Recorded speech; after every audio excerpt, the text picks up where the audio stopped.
Vamos orar ao Senhor. Ó Deus, nosso Pai, nesse momento, diante da Sua palavra, nós reconhecemos a nossa incapacidade de compreendê-la, senão através da iluminação do Teu Espírito, Senhor. Nós podemos até compreender a Sua palavra, Pai, mas para aplicá-la em nossas vidas, somente pela iluminação do Teu Espírito. Então nós pedimos que o Senhor, nesse momento, nos guie, para que possamos compreender o sentido dessas palavras que foram escritas pelo apóstolo Paulo e a forma como elas servem para as nossas vidas hoje em dia. É o que nós pedimos, em nome de Jesus. Amém.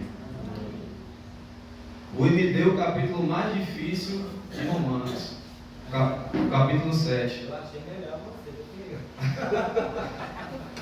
É o mais difícil porque assim, não tem um consenso entre os estudiosos com relação ao que Paulo quis dizer aqui, principalmente do versículo 15 até o 23. Tem várias interpretações, mas hoje eu vou trazer aqui a interpretação que eu acredito que é a mais correta e a que é mais fiel ao contexto e a que não tem nenhum tipo de contradição. E para a gente entender, eu vou fazer um missionário de Paulo. Ele estava indo para Jerusalém com a oferta para os irmãos pobres da Judéia. E Paulo queria chegar em Jerusalém, pegar um barco e viajar para Roma. Paulo não conhecia a igreja de Roma, ele conhecia alguns irmãos que eram membros dessa igreja. A relação desses irmãos está lá no capítulo 16. Então, Paulo queria o apoio da igreja para ele viajar para Espanha, porque o evangelho ainda não tinha chegado na Espanha. Então Paulo ele escreve essa carta preparando o seu caminho até aqueles irmãos que não conheciam ele. Então aqui ele vai expor o evangelho que ele prega para aqueles irmãos. E a maior parte dos irmãos lá em Roma eram judeus, a menor parte eram gentios. Então Paulo sabe que quando ele chegasse lá em Roma, ele teria alguns questionamentos acerca do seu ministério. Porque assim, o judeu, mesmo depois que ele se converteu ao cristianismo, o judeu ainda achava que ele tinha que continuar guardando aqueles costumes da lei mosaica. Por mais que eles crescem que Jesus Cristo é o Messias e se convertessem, aceitassem Jesus como seu Senhor e Salvador, eles ainda achavam que tinham que guardar ainda os costumes. Você vê isso, Pedro, naquela visão lá em Atos, capítulo 10, que aparece todos aqueles animais, um lençol, e Jesus fala, Pedro, mata e come, e ele fala, jamais, Senhor, vou comer algo impuro. Ou seja, eles continuavam mantendo ainda a dieta e algumas observações da lei. Então, Paulo, sabendo que ia haver questionamento sobre ele, Paulo é acusado de trair o judaísmo, negar a lei de Deus. Paulo dizia que não precisava mais da circuncisão e que tinha chegado ao fim da lei. Paulo sabia que quando ele chegasse em Roma ia ter esse questionamento. Então ele escreve essa carta, resolvendo todas essas questões, e ele explica detalhadamente o evangelho que ele prega, a fim de que quando ele chegue lá, os irmãos já estejam esperando para o ajudar a sua missão de ir para a Espanha. Então, o capítulo 7 agora é a terceira parte da carta. A primeira parte é do capítulo 1 até metade do capítulo 3, que Paulo vai falar sobre a condenação dos judeus e dos gentios. Todos estão condenados, todos os seres humanos. Os gentios estão condenados porque ele tem a lei de Deus gravada na sua consciência, eles sabem o que é certo e o que é errado, mesmo não terem recebido a lei escrita. E os judeus são condenados mais ainda porque eles receberam a lei escrita de Deus, mas eles não foram capazes de cumprir essa lei. Então estão todos abaixo da lei, da condenação. Ele termina falando aquela expressão, todos pecaram e carecem da glória de Deus. Aí a segunda parte vai da metade do capítulo 3 até o capítulo 5, que Paulo vai falar da justificação pela fé. E nós somos justificados não pelas obras da lei, mas pela fé em Cristo Jesus. E no capítulo 6, 7 e 8, começa a terceira parte. Paulo vai falar sobre essas pessoas que são justificadas pela fé em Cristo Jesus, a maneira que essas pessoas podem e devem viver. No capítulo 6 ele vai falar que devemos viver livres do pecado. No capítulo 7 ele vai falar, que é o que vamos ver agora, que nós estamos livres da lei. E no capítulo 8 ele vai falar sobre a vida que o cristão deve ter no poder do Espírito. Então nós vamos falar hoje do capítulo 7, que estamos livres da lei. E voltando um pouquinho no capítulo 6, Paulo ele tinha respondido duas objeções. Vamos no capítulo 6 aí, eu deixei até grifado aqui. Capítulo 6, versículo 1. Paulo ele pressupõe que os tipos de questionamento que os judeus poderiam ter baseado em algumas afirmações que ele havia feito. Então ele pressupõe já essas perguntas, esses questionamentos dos judeus, e ele já dá uma resposta antes mesmo de perguntarem. Olha só o que Paulo falou no capítulo 5, versículo 20. Sobreveio a lei. Lembrando aqui que a lei aqui, nesse contexto, está falando dos 10 mandamentos, aqueles 10 mandamentos que a gente conhece. Porque em outras ocasiões pode estar falando de toda a lei cerimonial, e a lei dos 10 mandamentos. Tem momentos que Paulo fala da lei como se fosse um princípio, né? Ele usa a palavra lei. Mas aqui, nesse contexto, são os 10 mandamentos. Capítulo 5, versículo 20. Sobreveio a lei para que avultasse, para que aumentasse a ofensa. Mas onde abundou o pecado, superabundou a graça. Olha só a afirmação de Paulo. A lei veio para que aumentasse a ofensa, para que aumentasse o pecado. E aí ele diz que onde aumentou o pecado, superabundou a graça. Então a lei veio para aumentar o pecado, e nesse local onde o pecado foi aumentado, superabundou a graça. Então aí ele imagina que o judeu poderia perguntar, olha só o capítulo 6, versículo 1. Que diremos, pois? Permaneceremos no pecado para que seja a graça mais abundante? Já que onde tem muito pecado, a graça abunda, então vamos pecar mais para que a graça seja mais abundante. Paulo combate isso, ele diz, de maneira nenhuma.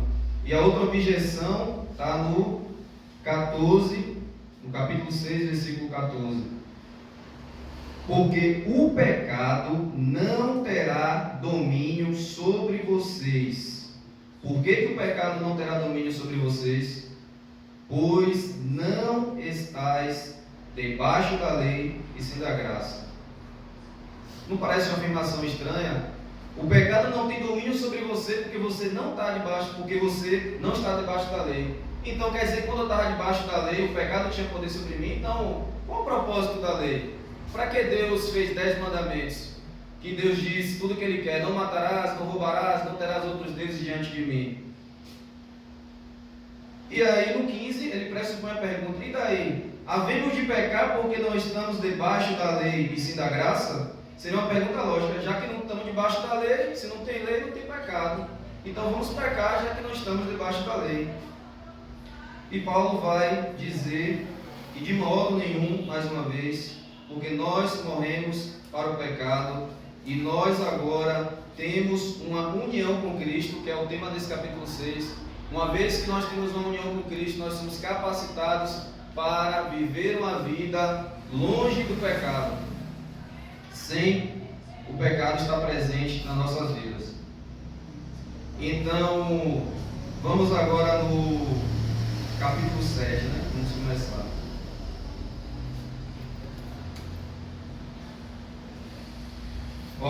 Do versículo 1 a 6, Paulo vai falar sobre nós estarmos libertos da lei. E no capítulo 7 todo ele vai falar por que nós precisamos estar libertos da lei e qual o motivo da lei. Se até agora Paulo vem fazendo todas essas afirmações como se a lei fosse algo negativo, Paulo precisava parar no momento da carta para explicar todas essas afirmações que aparentemente pareciam ser negativas a respeito da lei. Porque para o judeu a lei era algo precioso, era algo santo, perfeito, foi dado por Deus. A lei é a expressão do caráter de Deus, é o que Deus quer. Então como é que Paulo está falando isso? A lei parece algo negativo, né? Então, no capítulo 7, Paulo vai tratar desse assunto. É muito importante a gente entender isso, porque só assim vamos poder compreender o capítulo 7. Aí do 1 ao 4, Paulo vai falar que nós estamos libertos da lei. E ele vai usar um exemplo da relação do marido e a mulher quando estão casados. Porventura ignorais, 7:1. Porventura ignorais, irmãos, pois falo aos que conhecem a lei, que a lei tem domínio sobre o homem toda a sua vida. Ora, a mulher casada está ligada pela lei ao marido, enquanto ele vive, mas se o mesmo morrer, desobrigada ficará da lei conjugal, de sorte que será considerada adúltera, se vivendo ainda o marido unir-se com outro homem, porém se morrer o marido está livre da lei, e não será adúltera se contrair novas núpcias. A situação é o seguinte: todos nós, quando nós nascemos, quando nós viemos ao mundo, nós estamos debaixo da lei de Deus. Todo ser humano. Nós nascemos em um mundo criado por um Deus santo, perfeito, justo e bom, e Ele tem uma lei, e Ele quer que essa lei seja obedecida. Então nós estamos casados com essa lei. E a única maneira que ele vai dar a ilustração da esposa ficar livre do marido é se o marido morrer. Então, para fazer analogia aqui, imagine que tem um marido todo certinho, bem certinho e exigente. E esse marido tem uma esposa, obviamente. E ele quer tudo certinho. Quando ele acorda, ele quer que a toalha esteja dobradinha em cima lá da mesa. Ele quer que o sabonete dele esteja no lugar, não tenha nenhuma sujeira. Espero que eu não esteja descrevendo o casamento de ninguém aqui, viu? Na hora do almoço, o arroz tem que estar naquele ponto que ele quer. O cardápio da refeição tem que ser aquele que ele gosta, aquele cardápio preferido. A roupa dele tem que estar passadinha. O problema é que a esposa desse marido, ela é completamente desastrada. Ela vai fazer o arroz, ela queima o arroz. Ela vai passar a roupa, ela queima a roupa. Ela vai tentar arrumar as coisas, ela deixa tudo bagunçado. E essa é a nossa situação. A lei de Deus é perfeita e nós estamos casados com ela, mas nós não conseguimos cumprir a lei de Deus. E essa é a verdade. Então o que acontece?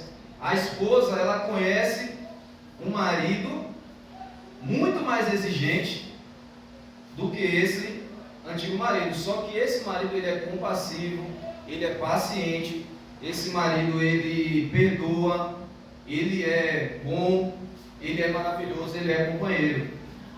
O problema é que a esposa, ela está casada com outro marido.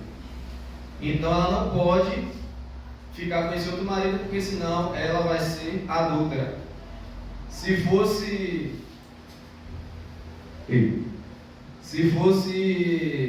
enredo da novela da Rede Globo, o que ia acontecer? A esposa ia matar o marido, né? Botar um veneno lá na comida do marido, para o marido morrer. Porém, a situação aqui é o contrário. Quem é a esposa, gente? Quem é a esposa? Somos nós. Quem é o marido? A lei. Mas aqui quem morre não é a lei. Deus acha uma maneira de resolver esse problema, porque quem morre não é a lei. Quem morre somos nós.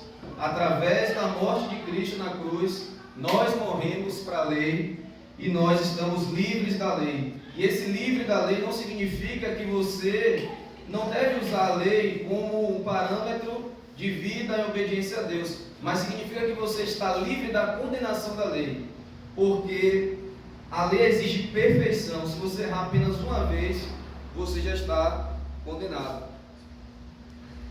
Essa é a lei de Deus.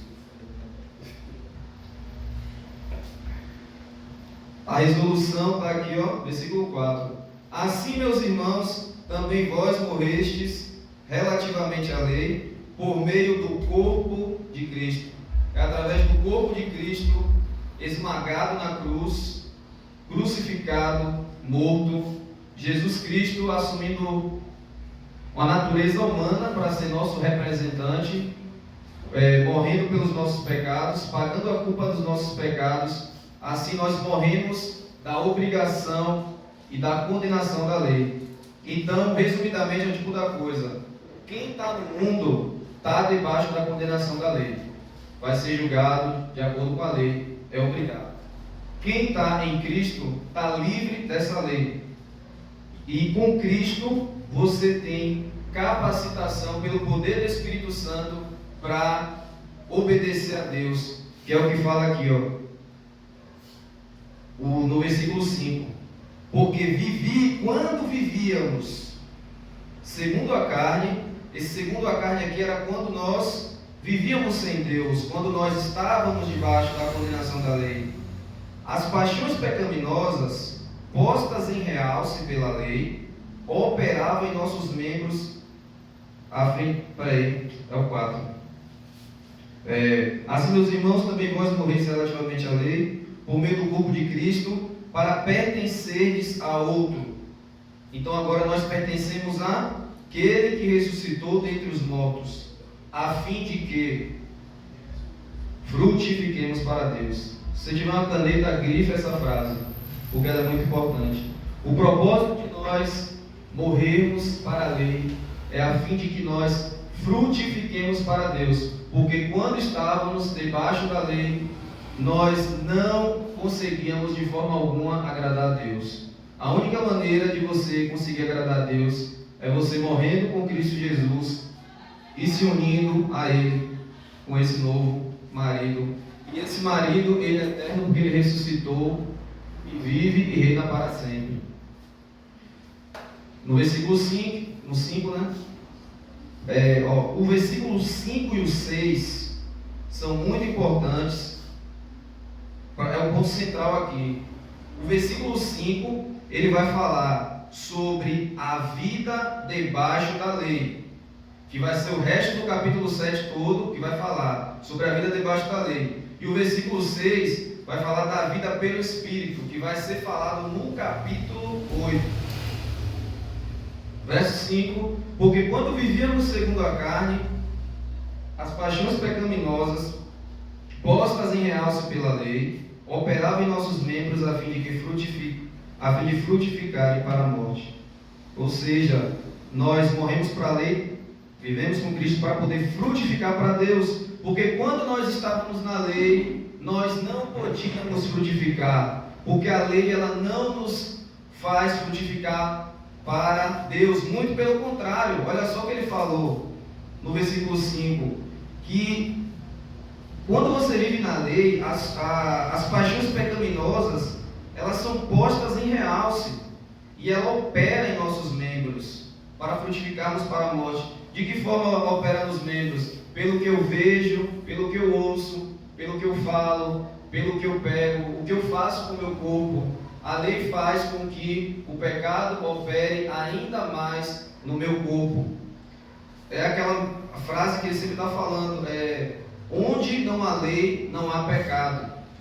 A lei ela dá uma força para o pecado, porque ela está mostrando o que é o pecado. E parece que no momento que existe uma exigência, né, uma lei, uma determinação, do você não pode fazer isso, parece que dá mais vontade de você fazer, né? Tem até aquela coisa do ditado humano que diz que escondido é melhor, né? Fazer as coisas. E eu tenho até uma ilustração. Um empresário, ele tinha um prédio e a fachada do prédio era toda de vidro. Aí ele demitiu o administrador dele e contratou um novo. Quando esse novo administrador chegou, ele olhou para a fachada e falou assim: meu senhor, você já reparou que a fachada do seu prédio é toda de vidro? Já pensou se passa alguém aqui, pega um tijolo, joga nessa fachada, vai quebrar tudo? Me permita fazer uma placa bem grande e botar assim: é proibido jogar pedra no vidro. Adivinha o que aconteceu no outro dia? Então, um exemplo disso, Adão e Eva. Deus botou Adão e Eva no jardim, dominem sobre os animais, sobre tudo, deu todas as árvores do jardim, mas apenas uma árvore Deus disse: não coma dessa árvore, do fruto dessa árvore, porque no dia que comer, certamente morrerá. Como foi a tentação de Satanás? Deus disse que você não pode comer de nenhuma árvore do jardim. Deus sabe que no dia que você comer, você será como ele. É por isso que Deus não quer que vocês comam da árvore. E a partir daquele momento, aquele mandamento de Deus, aquela regra que Deus estabeleceu, começou a desenvolver dentro dos nossos pais a vontade da desobediência. Porque a lei, ela gera isso, ela gera um sentimento de revolução, um sentimento de revolta. Então o que Paulo está falando aqui, que a lei, em vez de nos fazermos frutificar para o bem, mesmo ela expressando o que é que Deus quer que nós façamos, somente pela lei nós só sabemos a vontade de Deus e acabamos fazendo totalmente o contrário. E Paulo está falando isso para o judeu. A gente tem que lembrar que o judeu, quando ele recebeu a lei, ele achava que a lei era o caminho da salvação. Ele achava que obedecendo aos mandamentos, ele seria salvo. Mas na verdade, vamos ver muito nessa epístola que o sentido da lei não era para a salvação. Até porque ninguém nunca conseguiu obedecer à lei de Deus completamente. E aí ele vai fazer agora o contraste, né? Do quando vivíamos no segundo a carne, com o agora, libertos com Cristo. Olha só, versículo 6. Agora, porém, libertados da lei, estamos mortos para aquilo a que estávamos sujeitos, de modo que servimos em novidade de espírito e não na caducidade da letra. Agora que nós estamos libertados, agora que nós morremos para aquele antigo marido exigente, nós estamos com o novo marido, que é Jesus Cristo, através do qual, pela nossa união com Ele, que foi falado no capítulo 6, através da vida no Espírito, que vai falar no capítulo 8, nós podemos frutificar para Deus. Aí, repare uma coisa, Paulo parece que está falando, botando a lei lá embaixo, mais ainda, né? Porque ele está falando que a lei ainda faz com que aumente o pecado, faz com que você sinta mais vontade de pecar. Então, qual seria a próxima pergunta dos judeus? Versículo 7. Que diremos, pois? É a lei pecado? Porque você está dizendo que a lei faz eu ter vontade de pecar. Até hoje eu achei que a lei era o caminho da salvação, era o que Deus queria que eu fizesse. Mas você está dizendo que a lei só serviu para desenvolver mais vontade de pecar? Então o que diremos? A lei é pecado? Paulo vai dizer, de modo nenhum. Mas eu não teria conhecido o pecado, senão por intermédio da lei. Pois não teria eu conhecido a cobiça, se a lei dissesse, não cobiçarás. E aqui agora vai começar a dificuldade do capítulo 7. Porque repare que Paulo, até aqui o capítulo 7, ele sempre estava falando vocês, ele, mas aqui ele começa a usar a primeira pessoa do singular. Ele vai falar, eu, meu, ele vai usar isso aqui umas 20 vezes nesse texto. Porém, o que acontece? Algumas pessoas, quando leem isso, acham que Paulo está falando dele mesmo. E é a lógica, né? O pensamento mais lógico. Você está falando eu, Paulo, que eu estou falando de mim. Mas na verdade, Paulo ele não está falando dele. E a prova disso é no versículo 9, porque ele fala: outrora, sem a lei eu vivia, mas sobrevindo o preceito eu vivi o pecado e eu morri. Paulo nasceu judeu, nasceu fariseu. O tempo todo Paulo vivia debaixo da lei. As crianças nasciam, conheciam a lei, decoravam a lei desde criança. Então não existe nenhum momento em que Paulo não conhecesse a lei. Então está descartada a possibilidade que Paulo está falando dele. Então Paulo aqui ele tem que estar falando de outra pessoa, que é o que nós vamos ver aqui. O que Paulo está fazendo aqui, na verdade, ele está usando um eu retórico. É um recurso linguístico que ele vai usar para trazer os seus leitores para algo mais íntimo. É como se eu fizesse, por exemplo, vou contar a história aqui vou falar sobre carro. Aí eu falasse aqui, suponhamos que eu comprei um carro, botei na minha garagem, comecei a lavar aquele carro. Eu nunca comprei um carro, eu nunca lavei aquele carro, eu nunca fiz nada com aquele carro. Mas eu estou falando dessa forma como um artista de linguagem para tentar trazer o público para entender mais aquela situação. E imagine agora você lendo isso, você está eu.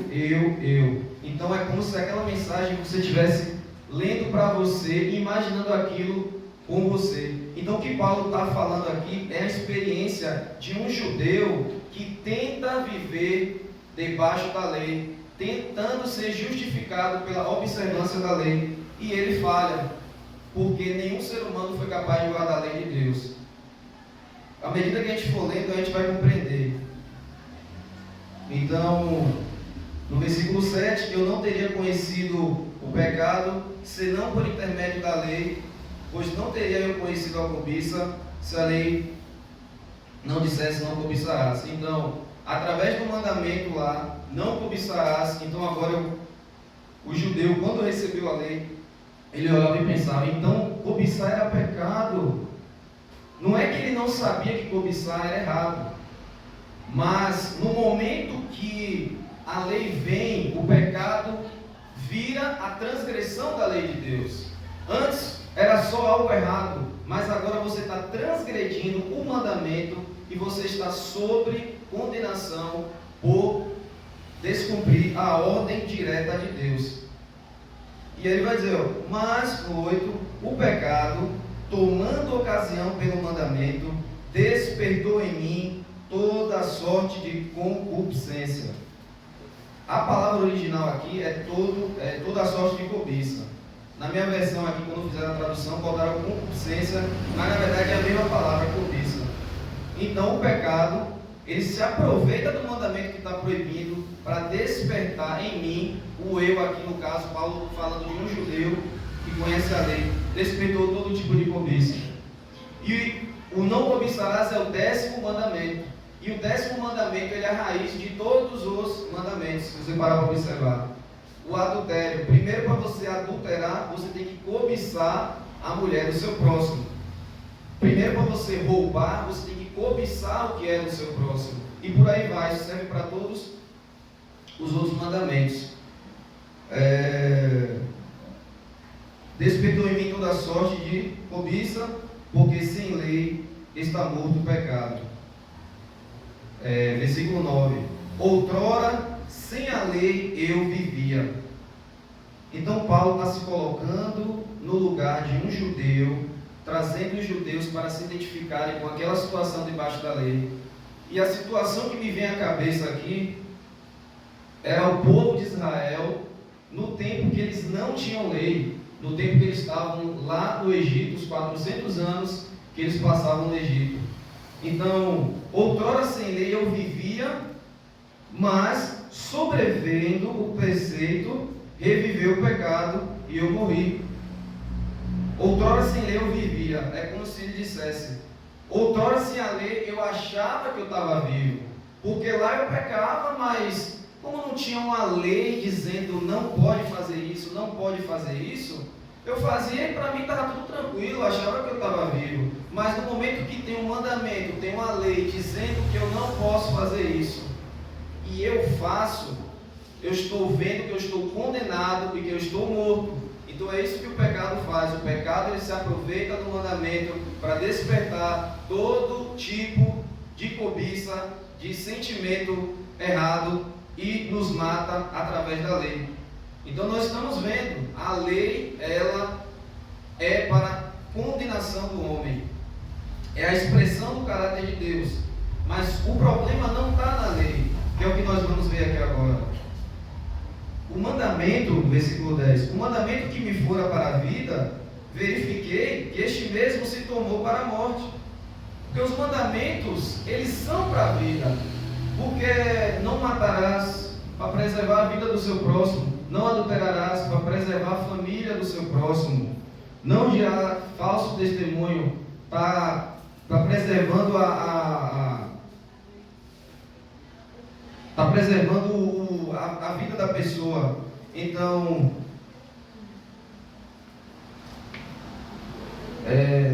verifiquei que este mesmo me tornou para a morte. Porque o pecado, prevalecendo-se do mandamento, pelo mesmo mandamento me enganou e me matou. Gente, olha só a gravidade do pecado. O pecado, ele se aproveita da lei de Deus, que é santa, perfeita e justa, e ele, através disso, ele nos engana e nos mata, através do mandamento. Você quer saber o poder do pecado, como o pecado é terrível? Essa declaração aqui, a lei de Deus, que é santa, o caráter de Deus, que Deus quer que nós façamos. O pecado se aproveita disso para causar a morte em nós. E o problema não está na lei, o problema está em mim, o problema está na minha natureza pecaminosa, manchada pelo pecado, que desperta esse sentimento ruim, usando da lei. E Paulo vai falar no versículo 12: porque conseguinte a lei é santa e o mandamento santo, justo e bom. Ou seja, não tem problema nenhum com a lei é santa, ela é justa e ela é boa, ela é o parâmetro que Deus quer para a humanidade. Mas como eu sou um pecador, como eu estou manchado pelo pecado, como nós herdamos nós já nascemos pecadores, isso é o que acontece em nossas vidas. E aí, o judeu diria agora: então, a lei era boa, como você está falando, então quer dizer que a lei se tornou algo ruim? É o que Paulo vai falar no versículo 13. Acaso o bom se me tornou em morte? De modo nenhum. Pelo contrário, o pecado, para revelar-se como pecado, por meio de uma coisa boa, causou-me a morte, a fim de que, pelo mandamento, se mostrasse sobremaneira maligno. É através do mandamento, como eu falei, que o pecado ele se mostra sobremaneira maligno. Porque bem sabemos, versículo 14, que a lei é espiritual, eu todavia sou carnal, vendido à escravidão do pecado. O problema está em nós, o problema não está na lei de Deus. O problema é que eu sou carnal, sou pecador e não consigo cumprir a lei de Deus. Estou me colocando aqui na mente do personagem que Paulo está fazendo aqueles irmãos imaginarem. E agora é que entra mais as dúvidas ainda dos intérpretes, que é do versículo 15 ao versículo 25. Porque tem muito cristão que lê essa experiência que Paulo vai falar do 15 ao 25 e se identifica e diz assim: isso aí é minha vida, é isso que eu estou passando. Mas assim, nós não podemos ler a Bíblia de acordo com as nossas experiências. Nós temos que ler a Bíblia para interpretar as nossas experiências. E o que Paulo está falando aqui é a experiência, como eu falei, de um judeu que está debaixo da lei, que tenta se justificar pela observância de alguns mandamentos, mas não consegue. E isso também se aplica a uma pessoa que conhece a vontade de Deus, mas que ainda não é convertida, uma pessoa que ainda não foi transformada pelo Espírito Santo, uma pessoa que ainda não conheceu a Jesus Cristo.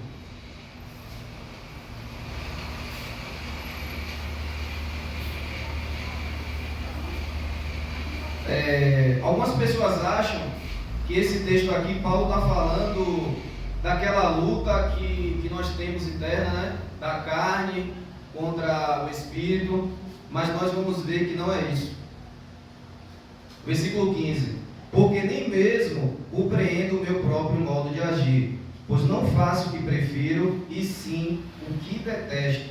Ora, se faço o que não quero, consinto com a lei, porque é boa. Nesse caso, quem faz isso já não sou eu, mas o pecado que habita em mim. Porque eu sei que em mim, isto é, na minha carne, não habita bem nenhum, pois o querer o bem que está em mim, não porém o efetuá-lo. Porque não faço o bem que prefiro, mas o mal que não quero, esse faço. Mas se eu faço o que não quero, já não sou eu quem o faz, e sim o pecado que habita em mim. Então, ao querer fazer o bem, encontro a lei de que o mal reside em mim, porque no tocante ao meu interior tenho prazer na lei de Deus, mas vejo nos meus membros outra lei, que guerreando contra a lei da minha mente, me faz prisioneiro da lei do pecado que está nos meus membros.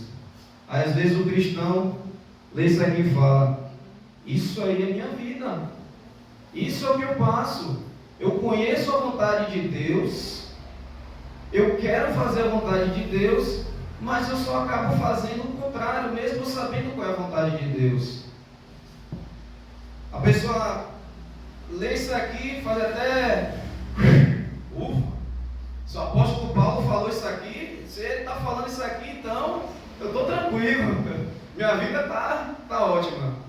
Mas é uma má notícia que aqui não esteja falando da experiência do cristão.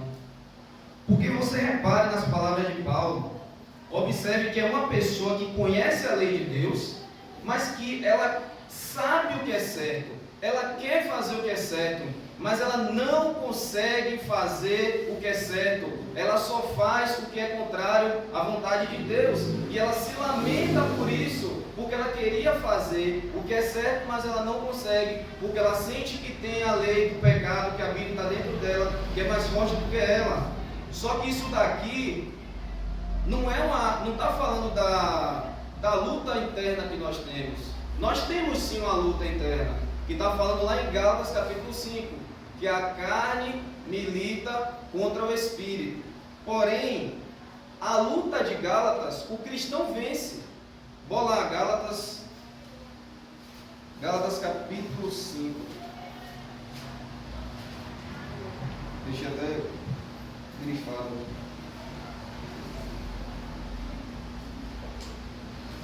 Deixa o dedinho lá em Romanos.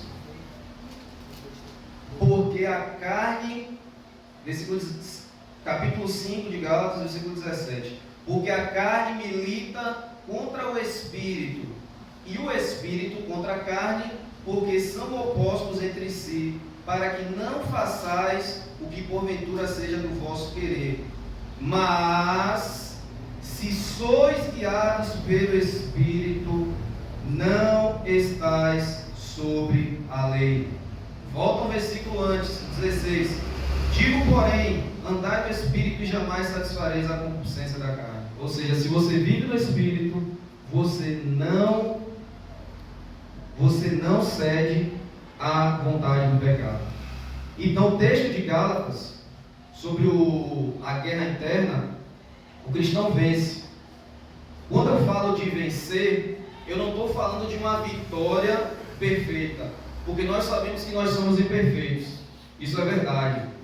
Mas quando eu vivo pelo Espírito, quando eu busco as coisas de Deus, quando eu me encho do Espírito Santo, eu tenho capacidade para ter uma vida vitoriosa. Então, eu não estou dizendo que não existe uma luta dentro do crente, mas o capítulo 7 de Romanos, Paulo não está falando sobre isso. Paulo não está falando sobre essa luta, ele está falando de um judeu que serve de aplicação para alguém que conhece a lei, mas não consegue obedecer de forma alguma pelos seus próprios méritos. Se isso aqui fosse a experiência de um cristão, iria ter contradição com o capítulo 6. Veja só. Olha o que diz no versículo 2. De modo nenhum. Como viveremos ainda no pecado, nós o que para eles morremos? Ou seja, nós morremos para o pecado. Nós não podemos continuar praticando o pecado. Porque o pecado na vida do cristão, ele tem que ser algo, um escorregão, sabe? É uma eventualidade, é algo que acontece, um desvio, é algo que não deve estar presente nas nossas vidas. E nós, através da união com Cristo, através do Espírito Santo, somos capacitados para viver uma vida longe do pecado, uma vez que nós morremos para o pecado, morte para o pecado. 6,6. Sabendo isso, que foi crucificado com ele, o nosso velho homem para o corpo do pecado, seja destruído, Então, se você morreu para o velho marido e você está com Cristo, você morreu, o seu velho homem foi destruído. Então, nós não temos desculpas para pecar. Se é que nós realmente morremos com Cristo Jesus, nós estamos capacitados para viver uma vida longe do pecado, uma vez que nós morremos para o pecado e não somos mais escravos do pecado. Quer ver mais um versículo que apoia isso? 6,11.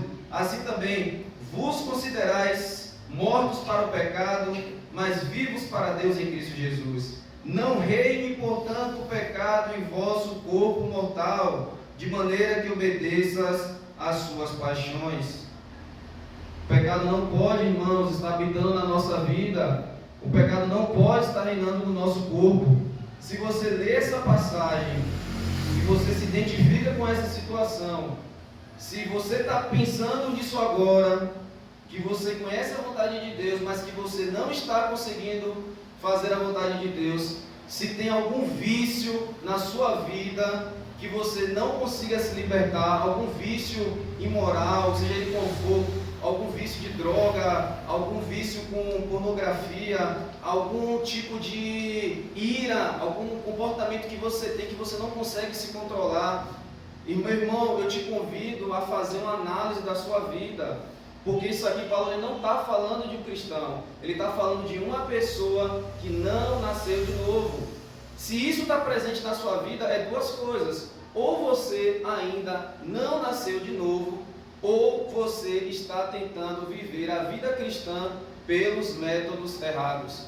Talvez você não esteja realmente se arrependendo, se envergonhando diante de Deus verdadeiramente. Às vezes você pratica o pecado, você se arrepende diante de Deus, você diz que se arrepende, você pede perdão, mas será que esse perdão está sendo sincero? Será que está tendo um quebrantamento verdadeiro no seu coração? Será que você está se prostrando diante de Deus e pedindo a ajuda do Senhor para se livrar disso na sua vida? Será que você realmente está buscando ler a palavra de Deus, você está orando ao Senhor, você está se achegando para Ele, você está se derramando diante dEle para ter essa vida longe do pecado? Viu, Márcio? Às vezes a gente diz que tem um pecado que anda conosco o tempo todo. Sim. Mas aqui em Gálatas diz que a gente tem que viver em espírito. Com certeza. Não é? Então o que é que acontece? Se você botar 2 cachorros para brigar, vai vencer o qual? O que é mais alimentado. Com certeza. Se você alimenta mais o espírito, você tem condições de afastar aquele pecado de você. Agora, Sim. se você alimenta mais a carne, aquele pecado nunca vai lhe abandonar. Com certeza. Mesmo você querendo que aquele pecado se afaste de você, mas ele está sendo alimentado. Sim. Você está entendendo? Então ele nunca vai se afastar de você, ele Exatamente. sempre vai ficar lhe perseguindo. Então vence mais aquele que é bem mais alimentado. Isso. E muitas vezes nós, por acharmos que estamos debaixo da graça, todo mundo erra, né? Todo mundo peca, às vezes a gente para de dar importância realmente àquele pecado na nossa vida, e a gente vai alimentando e vai mantendo aquilo. E uma coisa eu digo a você, se uma pessoa tiver um problema desse, ele está vendo que não está conseguindo a vencer sozinho, procure um irmão, Sim, com procure um certeza. conselho ao irmão, não tenha vergonha não, fale com o irmão, que o irmão vai lhe ajudar a você fazer isso. Eu vejo gente aqui que diz que tem esse tipo de pecado e não consegue Sim. se afastar desse pecado, está tendo algum problema. Tá tentando resolver da maneira errada. Você está entendendo? Então está tendo algum problema com isso aí. Sim. Se eu tenho um pecado que ele está me perseguindo, eu não estou conseguindo me afastar dele, eu chamo um irmão, falo com o irmão que esse irmão vai me ajudar. Sim, com certeza. É bem isso aí. E eu vou daqui a pouco umas passagens de apoio para falar dessa vitória sobre o pecado. Eu vou citar algumas passagens aqui daqui a pouquinho. Já está chegando para o fim.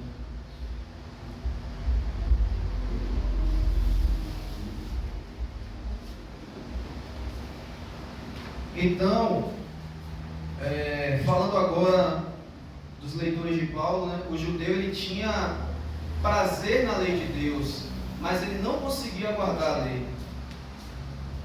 E isso pode se aplicar a uma pessoa que é batizada, faz parte da igreja, mas muitas vezes essa pessoa não nasceu de novo. Às vezes não houve uma conversão verdadeira na pessoa, porque conversão é transformação. Você morre para o pecado, morreu, ficou lá, você tem uma nova vida, você tem a capacidade de viver uma vida que agrada a Deus, uma vida que você vai frutificar para Deus. Isso está disponível para nós, com certeza.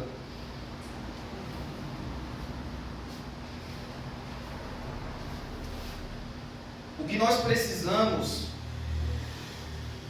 o que a pessoa precisa é dar esse brado aqui, que Paulo dá no versículo 24: miserável homem que sou, quem me livrará do corpo dessa morte? É isso que falta. Eu preciso entender o miserável homem que eu sou, incapaz de obedecer à lei de Deus por meus próprios meios. Eu preciso reconhecer que só através de Jesus Cristo eu posso me libertar. Eu preciso buscar uma verdadeira transformação. Eu preciso buscar encher o Espírito, para o Espírito prevalecer. Então, depois de toda essa tortura desse personagem que Paulo incorpora, ele dá esse brado, porque ele reconhece que é um miserável homem incapaz de cumprir a lei de Deus. Mas aí Paulo vai lá no ouvido dos judeus e sussurra: graças a Deus por Jesus Cristo, nosso Senhor, de maneira que de mim mesmo, com a mente, sou escravo da lei de Deus, mas segundo a carne, da lei do pecado. Graças a Deus por Jesus Cristo, que morreu pelos meus pecados, que ressuscitou, que nos dá o Espírito Santo e nos dá a capacidade de viver longe do pecado.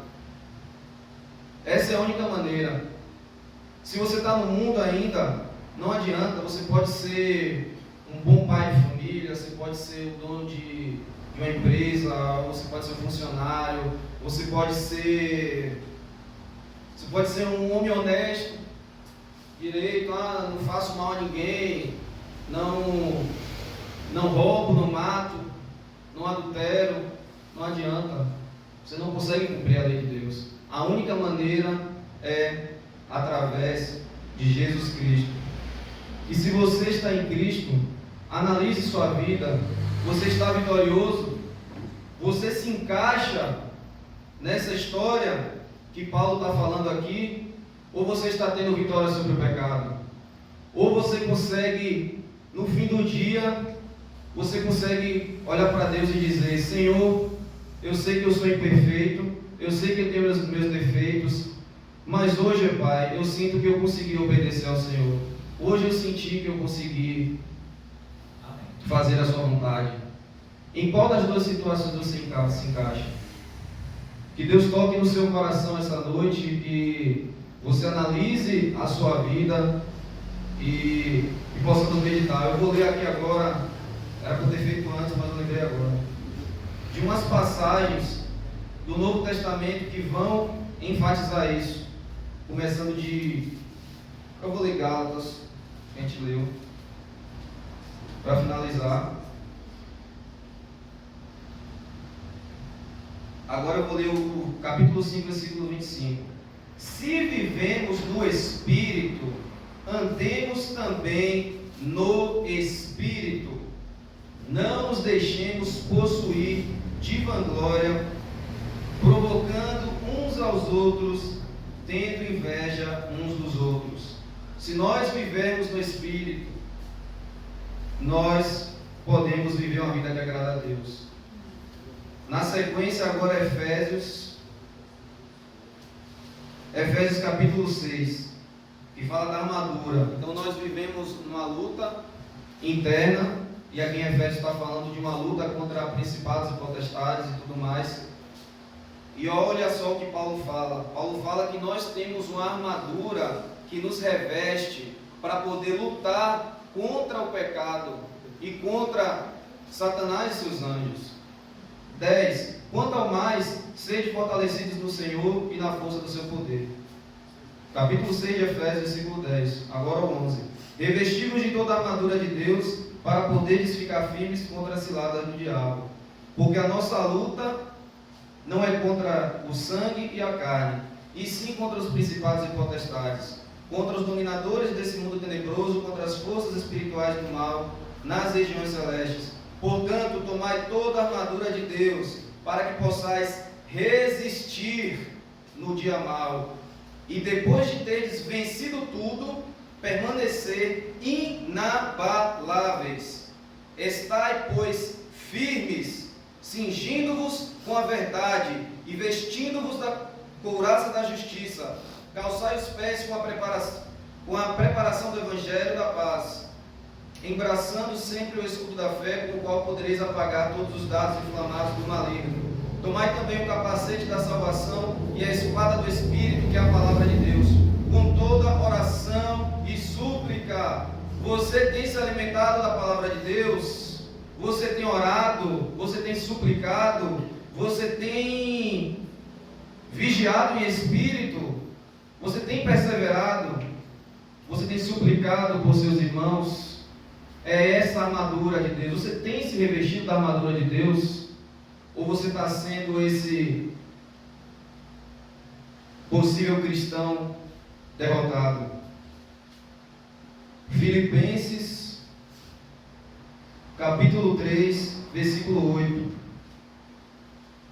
Finalmente, irmãos, tudo o que é verdadeiro, tudo o que é respeitável, tudo o que é justo, tudo o que é puro, tudo o que é amável, tudo o que é de boa fama, se alguma virtude há e se algum louvor existe, seja isso que ocupe o vosso pensamento. O que é que tem ocupado o seu pensamento, irmão? O que é que tem ocupado o seu tempo? Será que você tem tido tempo para se alimentar das coisas espirituais? Se alimentar da palavra de Deus em oração e tudo mais? Isso aqui é a vida de um cristão vitorioso. E Paulo está falando aqui, não é algo para a gente ouvir, eu tenho que ser assim, não. Isso aqui é a vida do crente. Se você morreu por pecado, você se encaixa aqui. Se você realmente morreu para o pecado e ressuscitou com Cristo, se você realmente é um verdadeiro convertido, essa é a vida do cristão. E por último, Colossenses, que praticamente é a mesma ideia.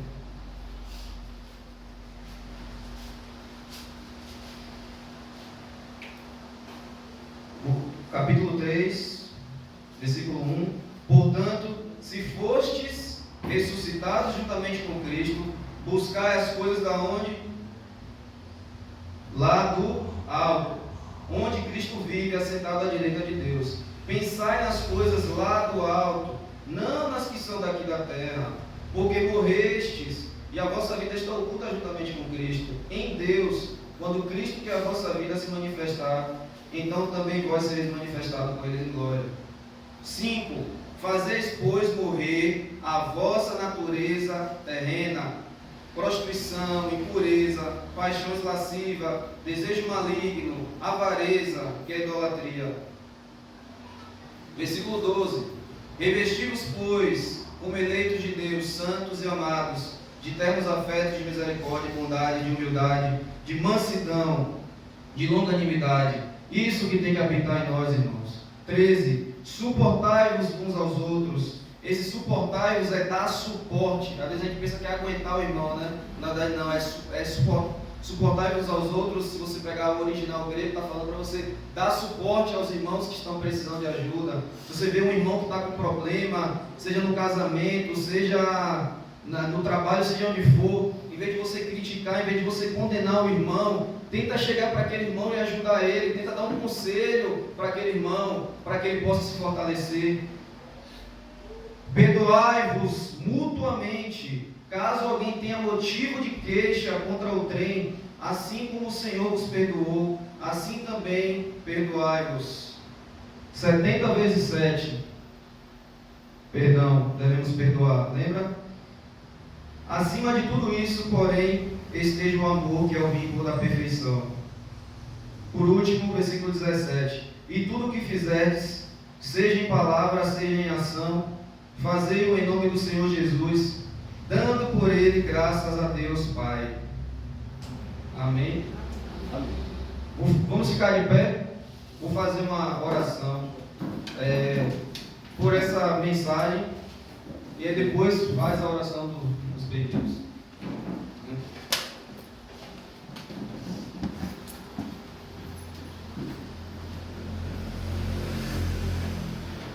Senhor Deus, nosso Pai, sabemos que a Sua palavra ela é perfeita e ela é útil para o ensino, para a correção e para a repreensão.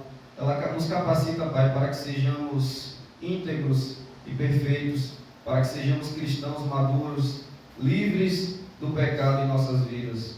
Ó Pai, todos nós sabemos como é difícil lutar contra a nossa natureza terrena, porque ainda restam os requisitos delas ainda, mesmo depois de nós conhecermos a Cristo. Mas nessa noite, ó Deus, nós queremos te pedir que o Senhor toque o íntimo da nossa alma, do nosso ser, para que possamos nos arrepender diante de Ti, para que possamos odiar cada vez mais o pecado, para que venhamos nos revestir, Senhor, dessa armadura, para que venhamos sentir vontade de ler a Sua palavra, para que venhamos nos dedicar cada vez mais, Senhor, a conhecer a Sua vontade e nos entregar e confiar em Cristo Jesus, porque foi Ele quem morreu pelos nossos pecados, é Ele quem nos capacita, Ele é nosso advogado. Ele está nos céus, garantindo que a sua igreja seja vitoriosa. Que possamos, Senhor, viver de modo digno, obedecendo a Ti cada dia mais. Nos capacita nessa noite, Pai, a meditar nisso que ouvimos, em nome de Jesus. Amém. Amém.